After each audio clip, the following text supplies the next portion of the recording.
ایک محفل میں دوران تقریب کچھ باتیں ہوئیں۔ ایک صاحب کہنے لگے، آپ نے اتنی باتیں کر لیں، ذرا یہ تو بتائیے کہ نماز میں 2 سجدے کیوں ہیں؟ میں نے کہا مجھے نہیں معلوم۔ کہنے لگے یہ نہیں معلوم تو پھر آپ کو معلوم ہی کیا ہے؟ اتنی دیر سے آپ کی باتیں سن کر محسوس ہو رہا تھا کہ آپ علمی آدمی ہیں، لیکن آپ تو صفر نکلے۔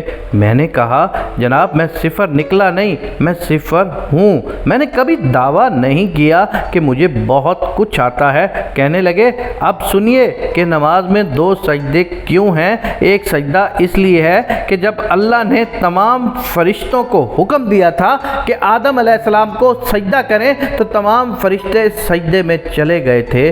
جب فرشتے سجدے سے اٹھے اور دیکھا کہ سجدہ نہ کرنے پر شیطان کو تا قیامت وعید ہوئی تو انہوں نے ایک اور سجدہ شکرانہ ادا کیا کہ ہم حکم عدولی والوں میں نہ تھے۔ میں نے کہا بہت شکریہ جناب، آپ نے میری معلومات میں اضافہ کیا ہے۔ میں اس کی تحقیق میں نہیں جاؤں گا کہ آیا یہ بات حسب واقعہ ہے بھی یا نہیں، لیکن ایک سوال میری طرف سے بھی، اگر کسی شخص سے نماز میں ایک سجدہ چھوٹ جائے تو کیا اس کی نماز ہو جائے گی؟ وہ شخص کہنے لگے مجھے نہیں معلوم۔ میں نے پوچھا جناب کیا ہمیں پہلے وہ معلومات حاصل نہ کرنی چاہیے جن سے زندگی میں اکثر و بیشتر پالا پڑتا ہو یا پڑھنے کی امید ہو؟ اس پر وہ بحث کرنے لگے۔ بہرحال ان صاحب نے تو وہ بات نہ مانی، لیکن میں یہ سمجھ چکا تھا کہ لوگوں کے دماغ میں علمیت کا معیار کیا ہے۔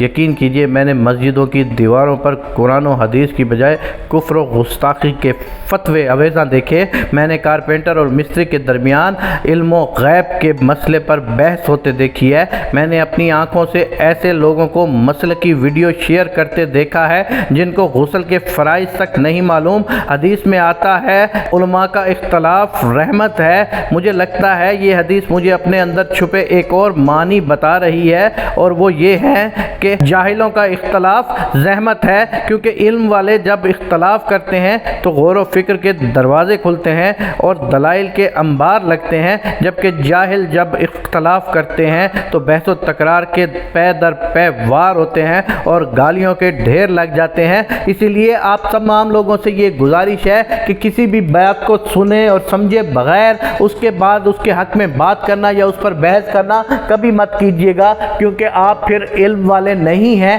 کیونکہ آپ نے وہ بات کی تحقیق نہیں کی۔ ہمیں ہر بات کو تحقیق کر کے کرنا چاہیے، آگے سنی سنائی باتوں پر عمل کر کے۔ جب تک خود آپ لوگ پڑھ لکھ کے یقین مت کر لو، خود کسی کی رائے دے دینا، یہ بہت سراسر ناانصافی ہوتی ہے۔ ہم اللہ سے یہ دعا کرتے ہیں کہ میرے پاک اللہ ہمیں ہمیشہ مثبت سوچ والا رکھنا۔